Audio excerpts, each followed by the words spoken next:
So, a few years ago, my partner at the time's mum gave me a book, and it sat on my shelf for a few years. I finally picked it up and discovered why she gave it to me. She did tell me at the time that she couldn't get through it, but I thought it might just be something to do with her preferences or the writing style, and I think those do play into it. But what I discovered when I finally read this book was it was such an experience. How to Kill Men and Get Away with It by Katy Brent is a dark feminist comedy thriller about what if a woman started going serial killer style on all the cheating bad men in the world. Unfortunately, it really misses the mark on what it was going for, and I feel bad for Katy Brent because she clearly put a lot of passion into this novel, a lot of thought and feeling went into it. And I know what it's like to work on a book for years and years and years and it just becomes your little baby. Unfortunately, it just misses the mark on what her intentions were. So let's find out. Content warnings for genre-typical violence. I mean, this is a thriller about a serial killer, and the serial killer is the main character, so it gets gritty. But also violence against women, rape, suicide. This is a dark book. Proceed with caution. Kitty Collins is a lifestyle and beauty Instagram influencer with over 1 million followers, living in London, specifically SW3, which they bring up constantly. She's having breakfast in Chelsea, just trying to get some peace and quiet, when two of her 14-year-old fans come over and start asking for selfies, and by the time they've finished doing that, her drink has gone cold or something, and she really just wants to get home. By the time I reach my building, I've walked myself into a ferocious mood. It pains every bone as my heels click-clack over the expensive marble floor, and I muster a smile for the on-duty concierge. I have to, though. It's part of my brand. No one wants to follow a surly, spoiled bitch on Instagram. Luckily, it's Rayan today, one of my favourites. He stands to greet me. "Sit down, Rayan," I say, mock scolding him. "I'm not the bloody queen." He does a big grin. "Maybe not, but you the princess in my tower for me to protect." I give a little giggle and an eye roll. Not feminist at all, but he likes it, and I need him to like me. Kitty is an extremely interesting character. I'm so annoyed by her. I don't relate to her. I don't understand her. But as the book went on, I kind of fell in love with her. It's the height of summer. Rianne says that it's looking to be a lovely day. Kitty internally thinks about how much she hates the heat. She feels so uncomfortable. But outwardly, she's like, "Oh, yeah, isn't it lovely?" Already, she's showing herself to be a manipulative character. The world doesn't see what's really going on in her head. That's a good sign for this main character. I like a narrator like this. It gives her some depth. It makes her interesting. The elevator takes me up to my penthouse apartment. Yes, it sounds spoiled and entitled, but it was actually a leaving gift from my mother before she fled to the south of France with her boy toy after my dad went missing. Kitty tells us that she is the heir to a meat industry, which is why her family has so much money. I think it's like cold cuts. So she doesn't have a day job because she already had generational wealth and now she's a successful Instagram influencer. So she spends her days basically doing influencer stuff, doing upscaled southwest London activities, very sort of made in Chelsea kind of life, and she hates it. She hates it so much. She has this massive pit of like existential emptiness inside of her. And she says, "So why don't I stop?" Who knows? A combination of daddy issues and the instant dopamine hits from those likes and comments. I've never been one to be able to wait for gratification. The book does this thing where every time Kitty introduces one of her friends, she follows their names in parentheses with how many followers they have. And I can't tell how I feel about it. For example, I spent last weekend in Marbella with my friend Maisie, 607,000 followers. So before she left the place she was having breakfast, she got another coffee to go, and she takes a sip from it in her apartment now, but she realises it has dairy milk in it, and she's like, oh my god. We are told that she's a vegan. I think she's already mentioned it once, but this is like where she reveals how much she hates dairy products. Like, she's like gonna vomit from drinking this bit of dairy milk, which, fair enough. And yes, it is ironic that she's a vegan and is like the heir to a meat processing industry. That does become important. She looks at some of her Instagram comments to cope, and she sees one from a guy saying, "I'd love to watch the pattern you'd make as you bleed out over that white sand after I cut your throat." So she has a stalker who she refers to as the creep, who comments just horrible, threatening things on her Instagram post, sends her DMs, stuff like that. She has no idea who it is, but he's been commenting on all of her posts for like over a year at this point. So she calls her friend Tor, 850k followers, and asks her to go for brunch. So Tor decides that what Kitty needs is a girls' night out. Kitty says, "It's the last thing I want to do tonight, but my friends can be very persuasive. There's a reason we're called influencers." Oh, Katie. So they go to a bar and they get chatting to these three guys. Her two friends are like into them. They want to keep hanging around with them, but poor Kitty is stuck with like the creepiest one who's a bit handsy and apparently has a girlfriend.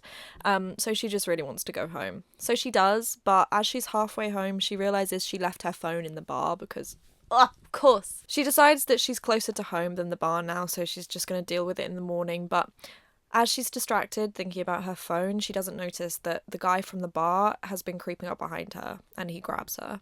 He's carrying a bottle of wine and he's clearly so drunk and he's angry with her for leaving without saying goodbye. He attacks her, she fights back, the wine bottle smashes on the ground, and as she pushes him off of her, he lands on the broken wine bottle and it kills him.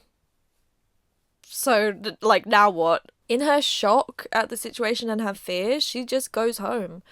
Because, like, what can she do? She says, "Well, it's not like I can call an ambulance, is it?" And it's like, yeah, I don't know what I would do either in that situation. In the morning, her friend Hen, who was there on the night out, returns her phone, so that's all good. Kitty charges her phone and looks for if there's any news about the man who died last night. There is, but since it looks like he just broke a wine bottle and fell onto it, being so drunk, it's not being treated as suspicious. She finds him on Facebook. As she suspected, he did leave behind a girlfriend called Hayley, but they also have a daughter called Lucy. She's only about 2 or 3 years old, and Kitty decides that she's glad that she killed Lucy's dad. Now she has the freedom to grow up unblemished by his toxicity. He can be whoever she wants him to be. She won't have to deal with the truth about him, that he was a cheat, a liar, a danger. He can live on forever perfect in her memories. I wish I had that unsullied version of my own father. Kitty talks about how she absolutely worshipped her dad when she was the same age as Lucy. He used to do magical things like put on a fair in their garden because she was sick when the school fair was in town, while her mum was always distant and like running off on holidays and stuff like that. Kitty says that things changed between her and her dad when she hit her teens. "I became incredibly aware of where our money came from and increasingly annoyed that it wasn't something more glamorous." She then talks a bit about her friend's parents. Tor was adopted from Sierra Leone when she was a baby. Maisie's dad used to be an F1 driver, and Hen and her brother Ben's dad, James Pemberton, is a big deal in the music industry. Anyway, she says, "My point is, it's all a lot more interesting than meat."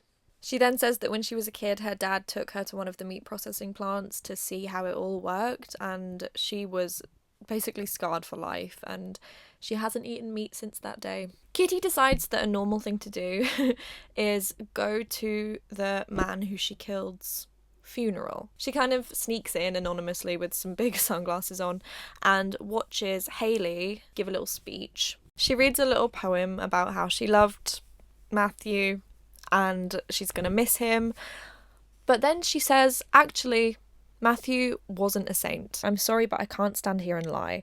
I can't stand here and say we're saying goodbye to a great man. He could be great. He could be the best. But he could also be cruel, angry, and violent. She crouches down in front of her mother-in-law and says, like, "I'm so sorry, but he wasn't a saint, Gillian.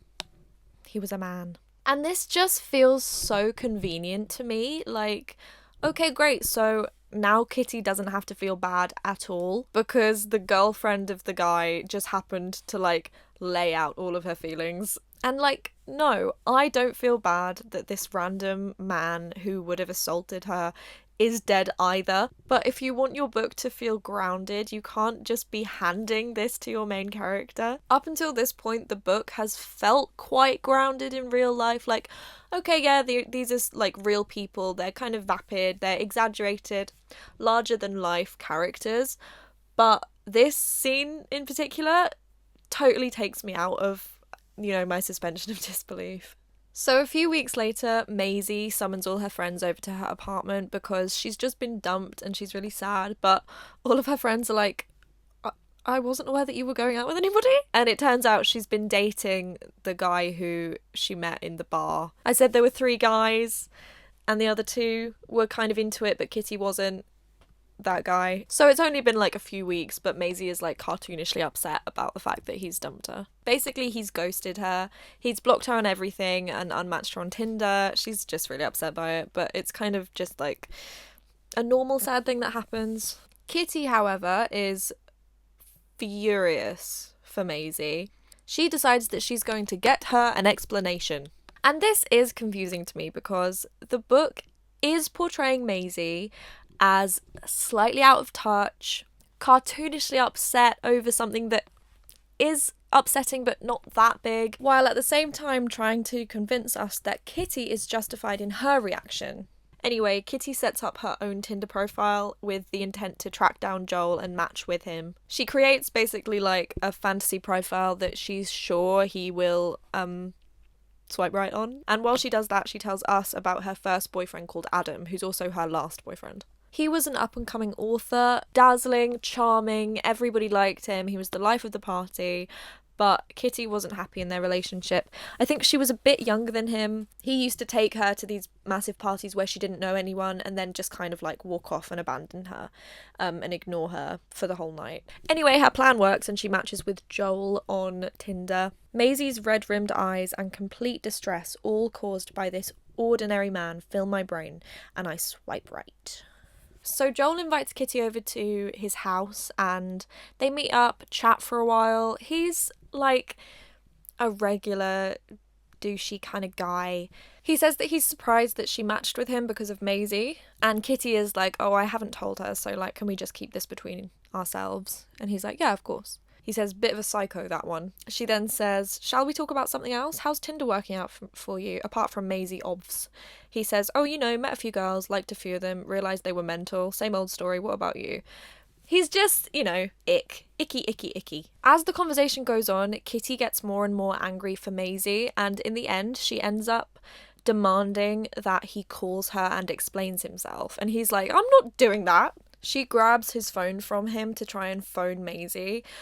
He tries to wrestle it back from her. He's pinning her down, and she grabs the only thing which is in arm's reach, which is an ornament of the Burj Khalifa, and hits him over the head with it. And now he's also dead.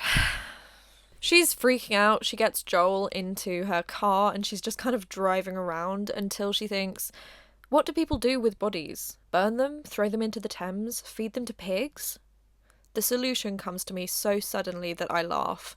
I do an actual lol. It's so obvious. It is obvious. She takes the body to her family's slaughterhouse and puts him in the meat grinder. Brushing over that, which the book doesn't do, but I'm doing, I'm surprised how, after I shower the smell of Pig Alley off me, I almost feel revitalised.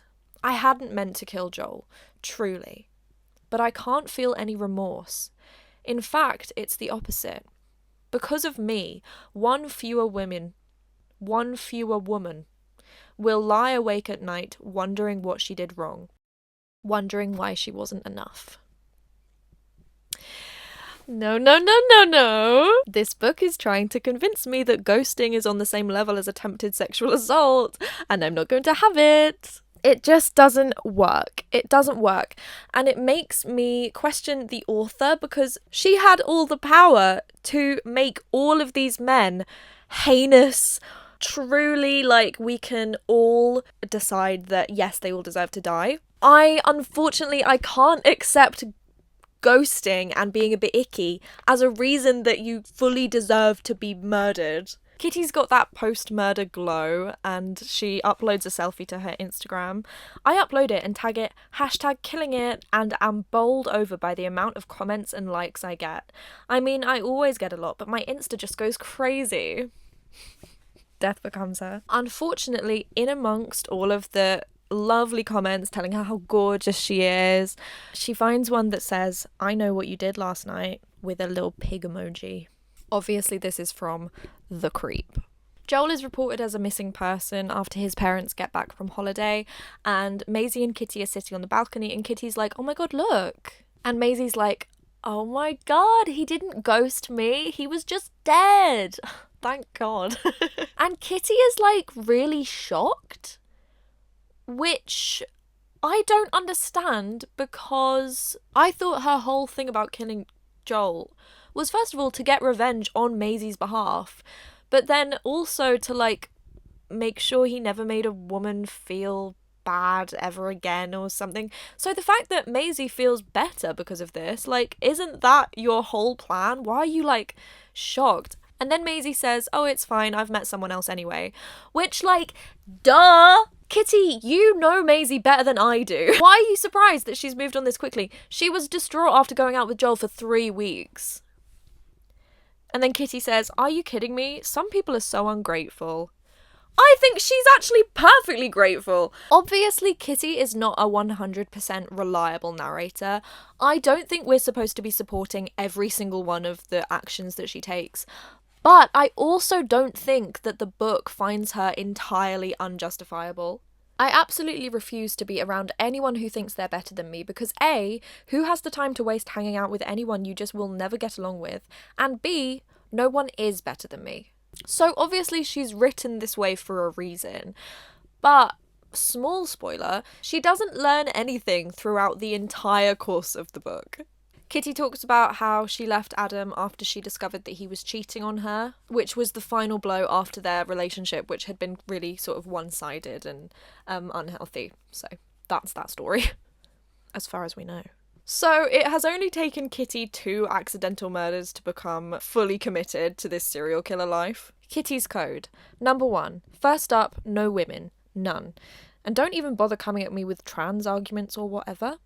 This is Chelsea. Tor still gets eyeballed because she's black. Women are not predators, not in the same way as men. Number 2. Leave the innocent. Now, innocence is a bit of a tricky one, as it's subjective most of the time. Yeah, like... Thank you. Number 3, also off limits, the homeless or people who have fallen on hard times. Number 4, no doorman. They come in extremely useful. Number 5, and no police officers, because likewise. Number 6, don't get caught. I mean, this is so obvious it barely needs explaining. 7, killing must serve a purpose or it's just plain murder. Okay, I stole this one directly from Dexter, but it's pertinent. I don't want to go around London hacking people to death because I'm just an angry woman. The men I killed deserve it, every last little bit of it. So it's not actually murder when you look at it that way. I could love her kind of delusional thinking if she actually learned anything throughout the course of the book. You'll see. So Maisie gets a new boyfriend called Rupert. Obviously Joel is long forgotten. And it's not relevant to the story. I'm only mentioning him because of his red trousers. It's like the only detail about him is that he's wearing red trousers, which just made me laugh so much. He probes her about the animal industry a little bit and she's like, "I don't know, I don't have anything to do with it." Then they change the subject to if she's looking for a relationship, and she's like, no. She says it's too much drama, she's happy being single. Secretly, it's because she doesn't want anyone asking where she is when she's off killing men. As she's walking home, though, she's thinking, like, I am kind of touch-starved, and also, having a boyfriend would probably make me seem more normal. As she's walking home thinking about this, though, she spots a woman who's being followed by a man. She pretends that she knows her, going over like, "Hey, I've been trying to find you." You know, usual routine. She's called Claire. Kitty calls her an Uber. She says thank you so much, and helps her get home safely. And then, of course, she goes and kills the guy who was following her. Although, this time, the police do have to consider the death as suspicious because she nearly decapitated him. And then she gets a message from the creep saying, "Feeling the heat about the body in the Thames yet? Remember, I'm watching you." The next significant event is that Hen and Ben's dad, James Pemberton, the guy who owns the record company, is throwing a charity event. By Wednesday night, I'm convinced this party could be the sort of fulfillment I need to stop my bloodlust. Such a good sentence. Maybe I can volunteer for a charity that helps with violence against women and girls, or something. I'm in a Ganni dress I bought a few weeks ago. Short enough to showcase my legs, but high-necked enough that I don't look like an OnlyFans poster girl. I've had my hair blow-dried into perfect waves, and Hen's makeup girl, Suki, has given me the most on-point, natural yet sexy face. I'm just the right amount of serious charity chick and understated glam. A triumph. I take a quick snap and post it to Insta. #slaying. I feel like that describes the whole book. She goes inside, all her friends were already there. Hen and Ben and Tor and Maisie and Rupert. Hello, I say to the table. Nice to see you in your trousers again, Rupert. And this charity event is where she meets Charlie. Charlie Chambers, the love interest of the book. She spots him across the room and thinks he's so hot, and he spots her as well and thinks she's cute. Like, it's attraction at first sight. She goes over and talks to him, and it turns out that he actually works for the charity. So how come you're giving a speech? Asks Kitty. I work for the refugee charity. It's one of the charities supporting the awards. We want to thank everyone who's helped us this year. It's been a really tough one, especially for charities. I nod.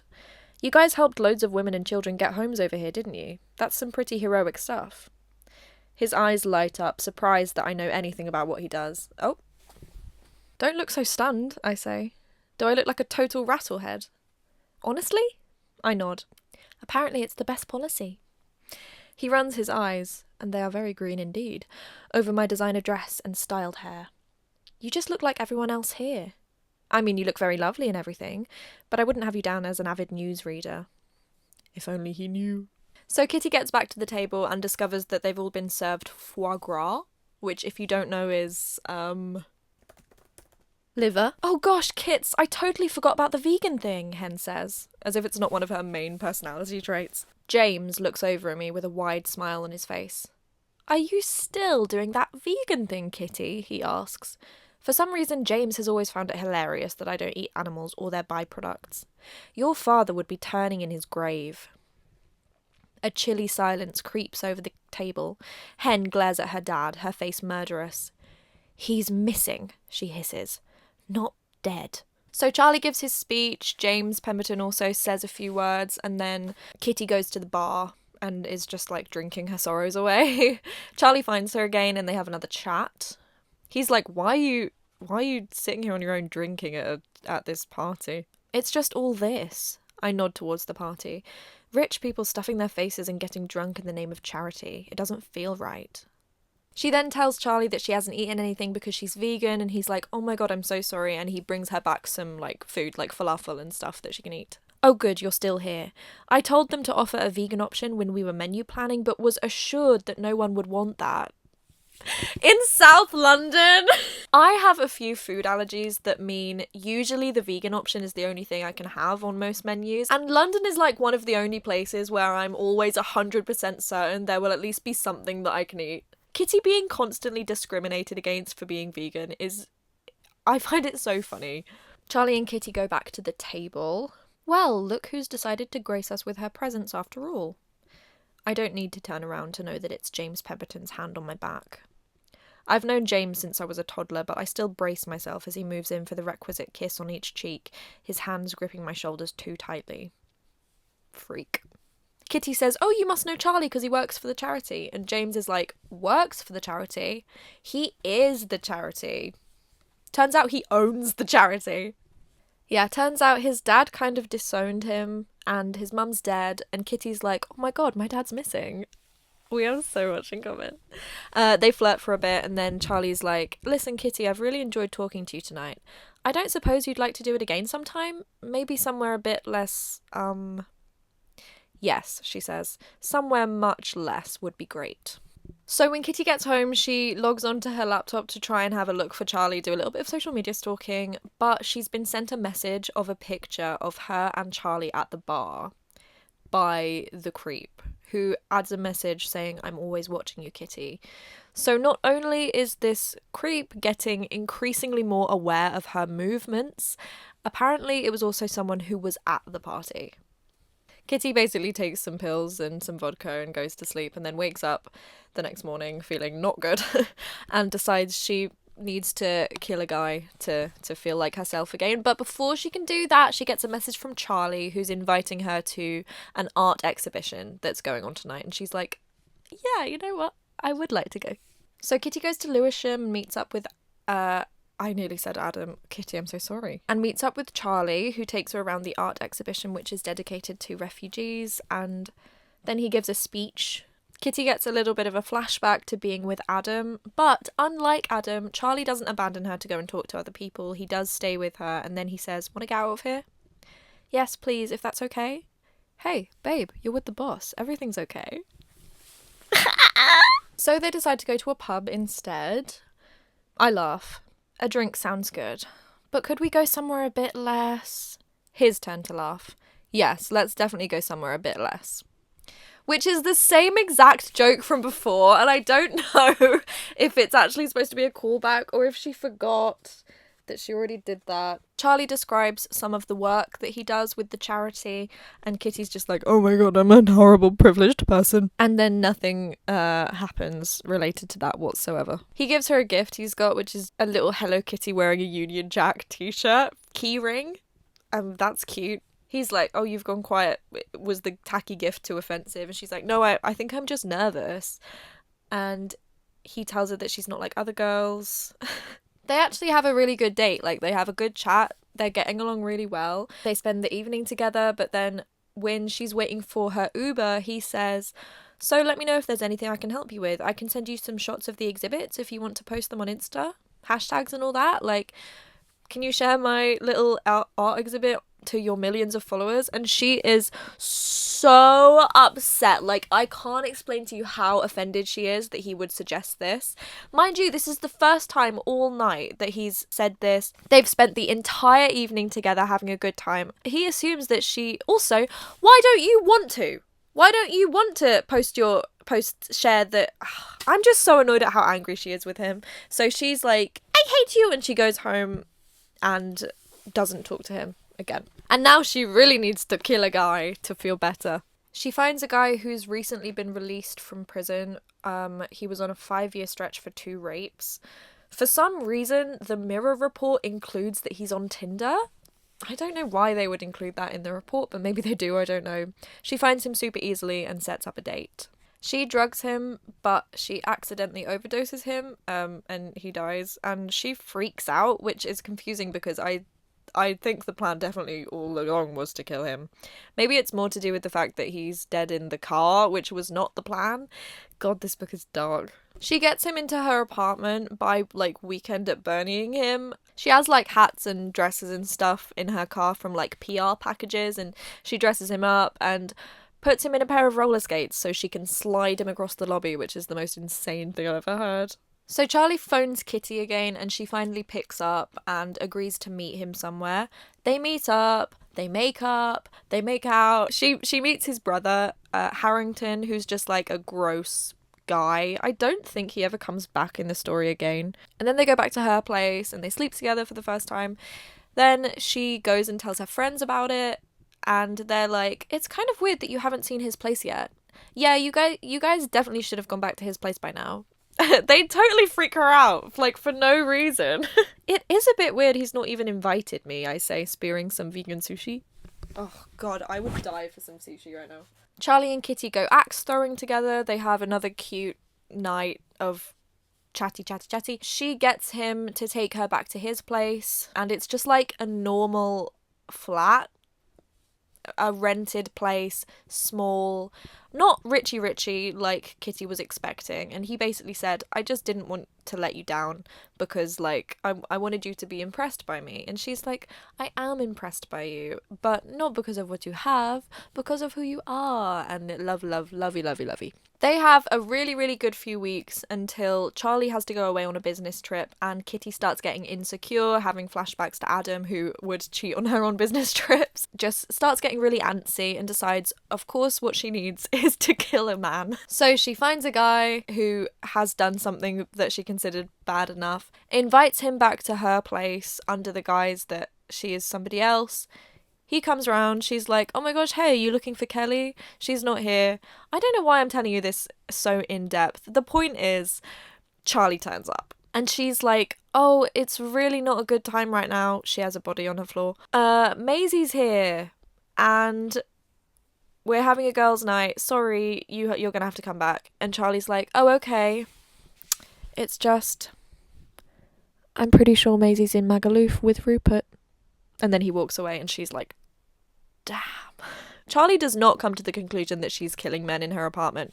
He just thinks that she's cheating on him, which, like, yeah, okay. That is actually a fair conclusion to come to. So the next morning, Kitty is taking the bits of body to the slaughterhouse, and she's stopped by 2 policemen. Obviously, she freaks out internally because she's been killing people, but it just turns out that they recognise her as Kitty Collins, and one of their daughters is really, really a big fan of her. They ask if they can have a selfie, and she takes one with them, and then they're like, oh, you've got shopping bags with you. Are you shopping? And she's like, oh, I'm just doing some returns.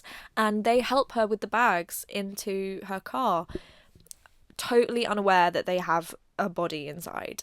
And this is a really interesting scene because it's a interesting glimpse into how Kitty's image as a rich, put together, white woman helps her get away with murder, literally murder.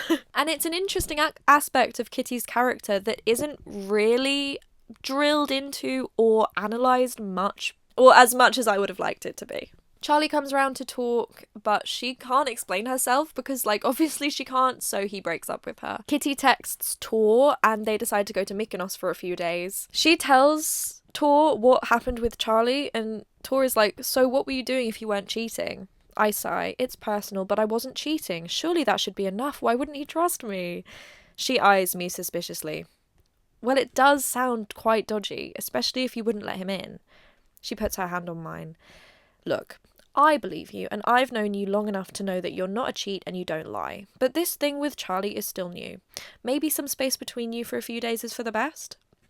And thank God there is a reasonable person in this book. So Tor and Kitty are having a nice time in Mykonos until Kitty wakes up one evening to find Tor crying on the sofa. She comes over and asks what happens, and it turns out that Tor was raped by a group of men on a yacht at the harbour. Of course, Kitty goes and finds them and literally kills them all, which are the most justified murders in this book. She does this, comes back, and they fly home early. However, when Kitty gets home, she realises she's left a bag of bloody clothes in their hotel room. God damn it, Kitty! She calls the hotel and they're like, I don't know, and she can't get the bag back. It's ridiculous. Luckily for Kitty, though, Tor turns up at her apartment and it turns out she has the bag. And Tor's like, please do not tell me that this is what I think it is, because by this point the news that 3 British men went missing in Mykonos is a big story. So instead of telling Tor the truth, or even a warped version of the truth, Kitty tells Tor that she had a miscarriage. Unfortunately, from this point on in the book, Kitty goes down in my estimation. I don't know what she could have done in this situation. Maybe she could have told Tor the truth and then they could have become like murder buddies. Unfortunately, the writer made Tor too much of a reasonable person for this to like work at all. So at this point in the book, Kitty takes a moment to confess something to us, the reader, that the creep from the bar wasn't the first man that she killed. Shocker! Turns out her dad was abusive towards her mum, and one night, protecting her mum, she accidentally killed her dad. I kind of saw it coming, at the same time I didn't. It makes sense for the story and feels kind of satisfying, and the reveal that Kitty has always had something of this kind of bloodlust inside her does make her whole thing more believable.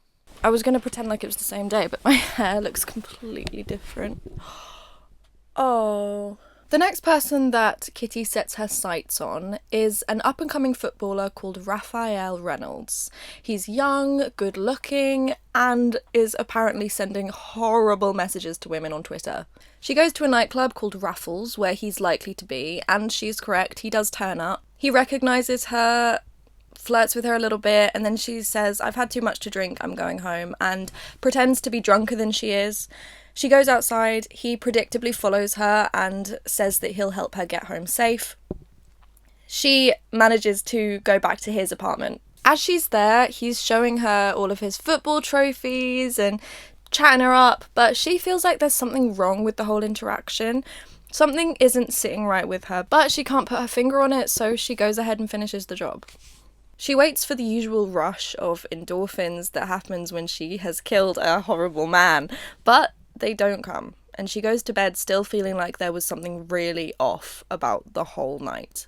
The next morning she wakes up and she has the news on in the background, and she hears that Raphael Reynolds is currently in Marbella. So who was that last night? She texts one of the girls looking for information. She says she's sorry for bailing early, she was drunker than she thought, yada yada yada.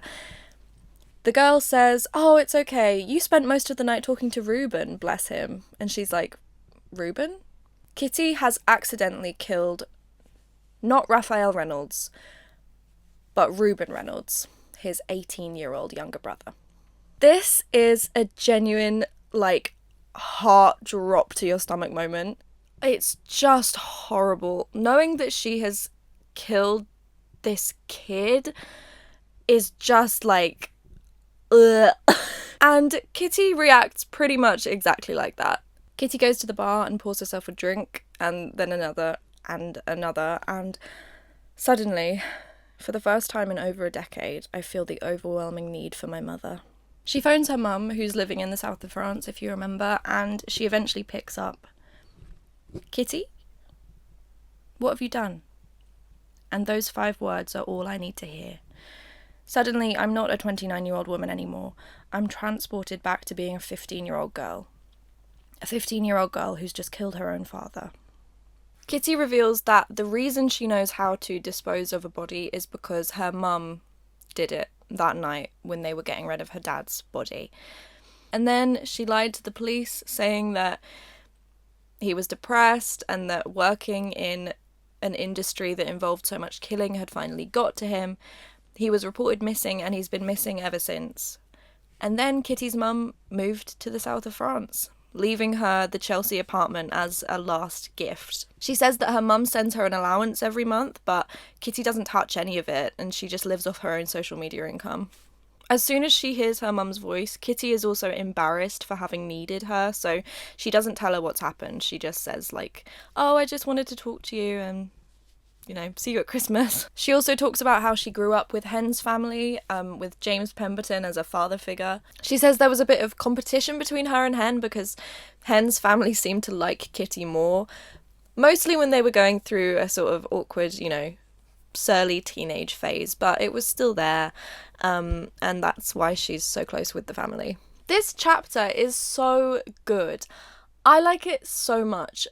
I think it's a good twist in the book. Something Kitty has done has finally come back with some consequences. She's actually showing a genuine reaction to something that she's done, and we get exposition, but not in a way that is exposition-y. It just feels like the natural time for us to learn all of this information. And the reveal that she learned how to dispose of bodies from her mum, it all feels like things kind of fall into place. The next chapter, however, sees Kitty drinking herself into oblivion. She completely spirals, consumed with guilt about what she's done. She can't stop looking up information about Ruben, torturing herself with it. She basically just takes pills and drinks until she can't think anymore. And the next chapter starts with her waking up in hospital. When she opens her eyes, Charlie is there. Yay, Charlie's back. He gets the nurse. The nurse comes in and is like, "Hey, it's okay." Turns out Charlie had to break into Kitty's apartment because she wasn't responding to calls or texts or banging on the door. and everybody thinks that she attempted suicide. Which I don't blame them for. Yes, she wasn't, like, consciously trying to hurt herself, but she overdosed on pills. Like, she did do that. And this is where I like, the book went, whoa, A+ chapter, and now it goes, like, back down again. The nurse nods. We had to pump your stomach, hun. Hun? I shake my head again. No, I wasn't trying to kill myself. Well, you did a damned good impression of someone trying to. This one probably saved your life, the nurse says. Charlie does that adorable blushing thing that makes me melt. How are you feeling? Tired. Confused. Charlie comes and sits down next to me on the bed and takes my hand. Kitty, why didn't you call me? He actually thinks I tried to talk myself. Christ. Okay, I'm gonna have to articulate how I feel about... Actually, I'm just gonna show you the annotations that I did while I was reading it. Hey! Basically, I was excited for Kitty to finally get some depth. She is such a shallow character. There are moments when you think, oh, like, we're having a peek into her soul. Like, this is insightful. And yet, then nothing happens. She wakes up in hospital after having overdosed. Everybody thinks that she tried to kill herself. And she's literally like, ugh, oh my god, cringe. And ultimately, she's allowed to get away with yet another thing with no consequences because everyone's like, oh, Kitty, oh my god, feeling sorry for her. It's yet another out that she kind of just stumbles into through no, like, clever decision-making of her own. When I was reading the book for the first time, I genuinely thought that it was going to turn out that Kitty had been trying to kill herself, but on a subconscious level, and she was going to have that realization later. But no, she knows herself just as well as when we started the book, and all that happens is that Kitty's overdose serves no purpose in the story other than being a get out of jail free card. So Kitty narrowly avoids a trip to the psych ward because Charlie has said that he'll go home with her and look after her. And obviously she says yes because she would prefer that to being admitted. So now they end up living together. Charlie says I love you while she's in the hospital, which is nuts because they went out for like 3 weeks tops. In the cab on the way back to Kitty's apartment, Charlie says that Tor told him about the miscarriage. Kitty takes this opportunity by the horns to just, like, make him feel really, really bad, and further lock him down, which just sucks. I know that I said at the beginning of this review that Kitty being a manipulative main character gives her depth, but I don't think it holds up throughout the whole story. Even characters that are genuinely bad people, they need to have an arc that is tangible. Even Patrick Bateman has an arc that is tangible, and it doesn't mean that they have to suddenly become good people. Patrick Bateman doesn't end the story being a redeemable character, but there is a journey that he's gone on. Kitty's journey just kind of takes her along to the point where, like, her apathy just becomes annoying to read. When they get home, Kitty looks at the news. There's going to be a press conference about Reuben Reynolds' murder, and on top of that, she has another message from the creep. Your time is running out. Make the most of your freedom. He's attached a photo of her and Reuben in Kitty's car, so that's great. She actually replies saying, "What do you want?" but when she sends the message, it says that the user no longer exists. And then Kitty says I love you back to Charlie, and again, they went out for like 3 weeks tops. They're not a compelling relationship. Tor comes over, my beloved Tor, and we get a hint that there may be more to the Adam story than we've been given. She then says that she's in therapy. Kitty asks her how she is, and she says, I don't know. Some days I'm okay and it's like nothing happened. But then other days, even a car horn makes me jump. Some days I don't leave my bed. Paul says it's PTSD. Every other character in this book is more compelling than Kitty. Except maybe Charlie. Charlie's got nothing going on. Paul is Tor's therapist, and Kitty says, that's when I see it. It's nothing more than a tiny softening of her expression, but she's bloody well falling in love with her therapist, and not having any psychology degrees myself, even I'm willing to bet this is not a good thing. And then nothing happens. That means nothing. I don't think we see Tor in the story again. What was that for? What was that for? Like, why does nothing in this story mean or amount to anything? For the next few weeks, Kitty and Charlie are just living at Kitty's place in their own little bubble, and Kitty realises that she's happy. She's happy. And she'll do anything to stay that way. And if that means no more killing, then she'll stop killing. Oh my god, ladies, did you know that all you need is a man and it will literally fix all your problems? Like, did you know? I'm sorry, but that's what this feels like. Like, why is the solution to all of her issues Charlie Chambers? Soon enough, the police come round to question Kitty because she was the last person who was seen with Reuben Reynolds. She gets away with this interrogation because she has a good story. She says that she was talking to Reuben at the club. She thought that he was Raphael. All the best lies have some truth in them. When he discovered that she thought that he was his brother, she was embarrassed and left. Oddly enough, the police say that the CCTV cameras in the club and in Raphael's apartment were both off, so there's no evidence from that night. They also say that it looks very much like a robbery gone wrong. There were signs of struggle and forced entry, and Kitty's like, there were? And when she goes on Instagram, she has a new message from the creep. He says, added a few little touches to the Reuben Reynolds scene. When did you get so careless? Don't worry, Kitty, I've got your back. But you need to start playing my game properly now. I'll be in touch. The next place we see Kitty is pulling up to a care home, and she reveals that she's there to visit Adam. And we learn that we have not been told the whole story, because she walks into his room and he's there, completely paralysed.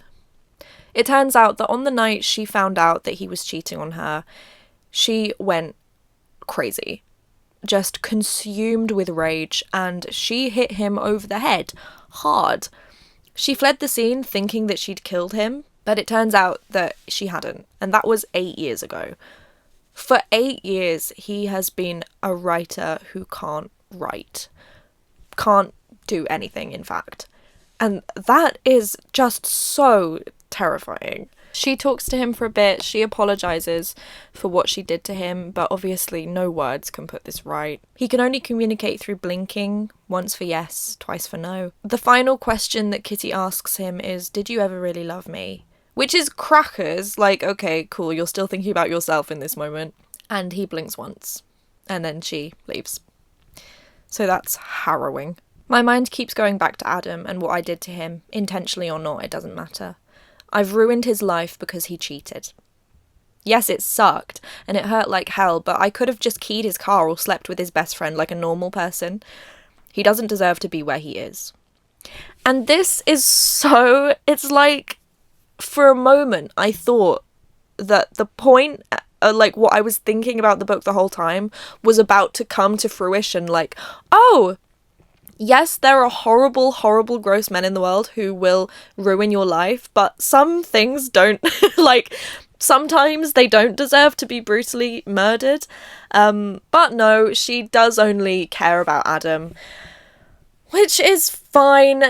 Something about it just is like, Kitty and Charlie have been invited to a party at James Pemberton's house. The theme is 80s cinema, and they go as She-Ra and He-Man, which is fun. The whole gang is there. Maisie and Rupert, Tor, Hen.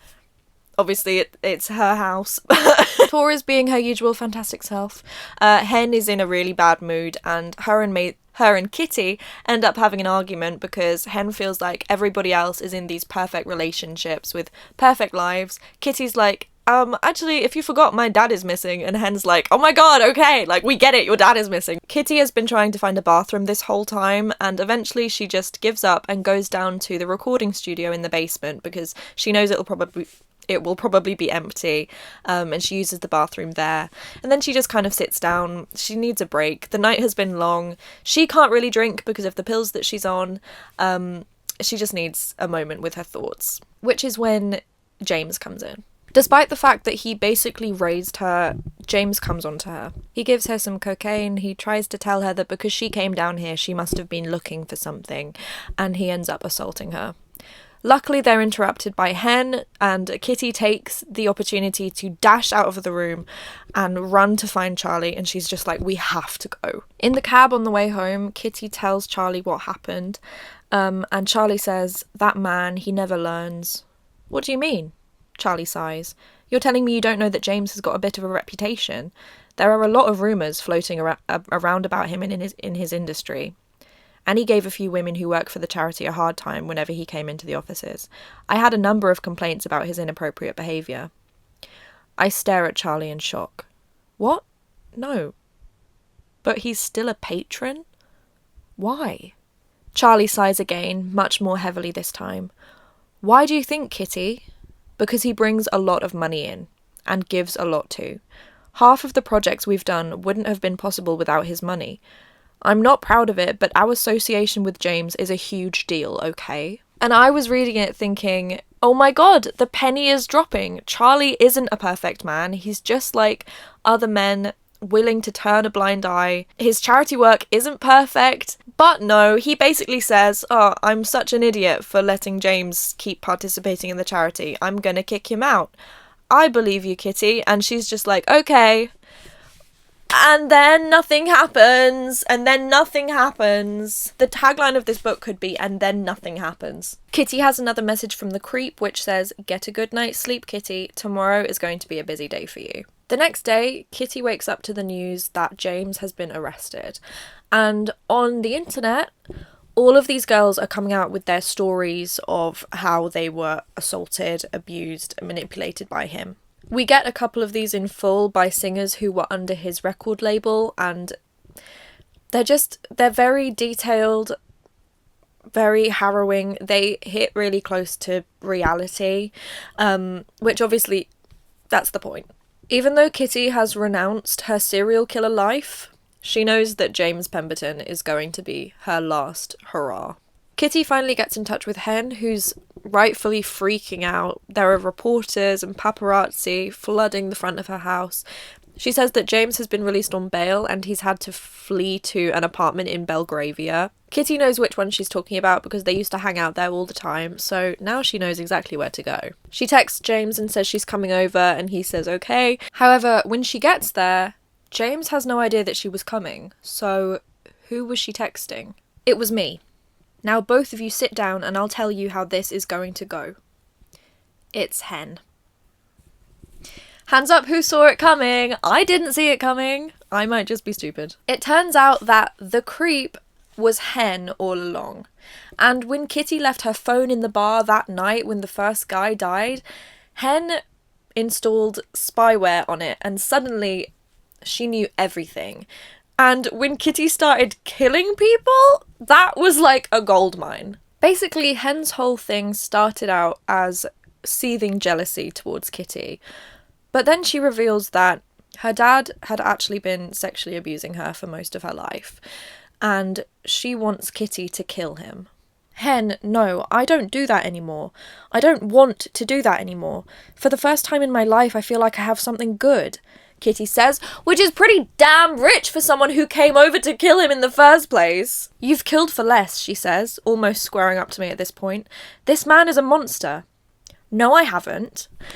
Yes, you have! Hen cites Reuben Reynolds as, when she's killed for less, but I would like to bring up Joel as I would like to argue that it's not hard to say that ghosting somebody is less bad than being basically Harvey Weinstein. So Kitty agrees to kill James, and she and Hen do it together. I like this.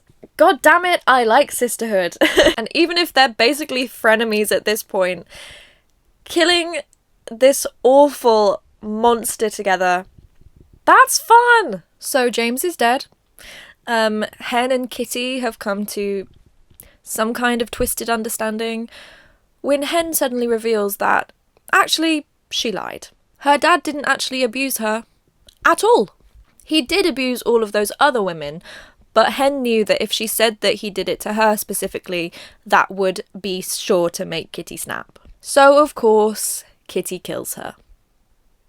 So much for sisterhood, I guess. We had a good few pages. I frown, wondering what her passcode could be.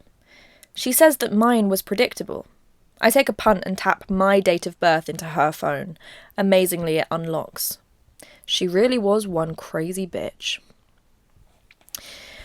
Well, that's cool. The big bad of this story turning out to be a woman who's just crazy feels like the antithesis to everything the message was trying to be. Oh, women are crazy liars who are just jealous of each other for no reason. The book closes out with an epilogue of New Year's Eve. Kitty is sitting at a table with Maisie and Tor, Rupert and Charlie, basically just thinking about how lucky she is to have these friends that she loves and this boyfriend that she loves.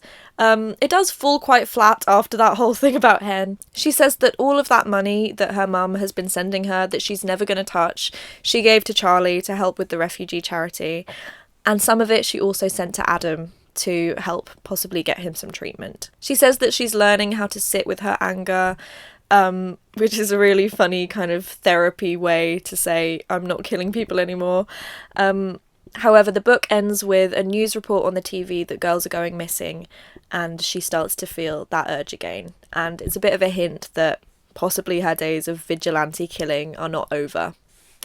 And that's where we leave her. Girls, did you know that you just need a good man in your life? Oh, How to Kill Men and Get Away with It. Oh, what a book you are. I want to read to you a little snippet from the author's note that Katy Brent put at the end of the novel. I find reading author's notes really interesting because usually you get a real glimpse into what the author's intentions were with a book. And although, obviously, death of the author, intentions don't matter if what they produced ended up so different, but I do think it's interesting just to know what the author was trying to do with a story. She says, "The seed of How to Kill Men was planted while I was watching an episode of Made in Chelsea some years ago, and wondered what would happen if one of the girls just went completely Patrick Bateman and all the cheating men. I clearly wasn't alone with this train of thought, and have seen wonderful writing about women's revenge stories over the last few years. Obviously Killing Eve, Promising Young Women, I Will Destroy You, Sweet Pea, and My Sister the Serial Killer all spring to mind, and I owe them all thanks for helping to pave a path for Kitty's story." So it's not an assumption that this story was meant to be a feminist revenge tale along the lines of something like Promising Young Woman. And I think that in the end, that kind of narrative just got lost along the way. The potential is there, and Katy Brent's writing style in a lot of places is fun to read. I can't say that this book was boring. It was very, very easy to get through. And I think with a couple of small changes, big changes possibly in some places, it could be really, really good. It just feels like it's doing multiple things at once when really it needed to go one way or the other. Thank you so much for watching this book review. If you did enjoy, I have tons of other kind of video essay-ish things on various topics. This is only my second video on this channel, but I do have another channel where I've been posting for about 10 years, and in the past 3 or 4, I made a pivot towards more kind of essay-ish content. So I have plenty of videos for you to go through if you so desire. If not, I'm just happy that you reached this point in the video. Thank you so much for watching, and I will see you later. Bye.